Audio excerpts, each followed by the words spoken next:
എക്സാമൊക്കെ കഴിഞ്ഞ് തൃശ്ശൂരിൽ കട്ട പോസ്റ്റായിരുന്നു. അപ്പോഴാണ് ഒറ്റ മൈൻഡിൽ ആതിരപ്പള്ളിയാണ് പോയാലോ എന്ന് ചാലക്കുടിക്കുള്ള ബസ്സാണ് കയറി.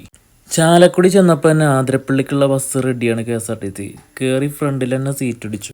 ഫോറസ്റ്റിൽ കൂടിയുള്ള യാത്രയൊക്കെ അടിപൊളിയായിരുന്നു. അങ്ങനെ നമ്മൾ ആതിരപ്പള്ളി എത്തിയിട്ടുണ്ട്. ബസ്സിൽ നിന്ന് ഇറങ്ങി നേരെ ചായക്കടയിൽ പോയി ഒരു ചായ പാസ്സായി. ഇവിടെയാണ് എൻട്രൻസിക്കുള്ള ടിക്കറ്റ് എടുക്കുന്നത്. 60 രൂപയാണ് ഒരാൾക്ക് വരുന്നത്.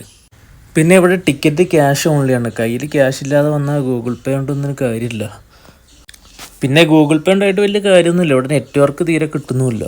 ഞാൻ നേരെ വാട്ടർഫാളിൻ്റെ മേലേക്ക് പോയി. അവിടെ കുറച്ച് നേരം സ്പെൻഡ് ചെയ്തിട്ട് താഴോട്ട് പയ്യെ നടന്നു. പിന്നെ ഇവിടെ മലയാളികൾ ഒരു 10-15 പേരേ ഉള്ളൂ ഉണ്ടാവുക. പിന്നെ ബാക്കി ഫുള്ള് തമിഴന്മാരും ഹിന്ദിക്കാരൊക്കെയാണ്. വാട്ടർഫാളിൻ്റെ അടിയത്തെ വ്യൂസ് അടിപൊളിയാണ്. താഴെ പിന്നെ നല്ല ശക്തമായ കാറ്റുള്ള കൊണ്ട് ഒരു മഴ വീണ അന്തരീക്ഷമാണ് ഇവിടെ മൊത്തം. അവിടുന്ന് ആ ചാറ്റിലാണ് അടിക്കണത് മൊത്തം കാണുന്നത്. നനഞ്ഞാകെ കുളിച്ചിരിക്കുന്നു. ശരിക്കും വീഡിയോ എടുക്കാൻ പറ്റാത്ത അവസ്ഥയിലാണ്. കാരണം വെള്ളം ക്യാമറമേ തട്ടി തട്ടി ക്യാമറ ആകെ മങ്ങിയിരിക്കുന്നു. പിന്നെ തുടയ്ക്കാനും കൊല്ല, തുണി മൊത്തം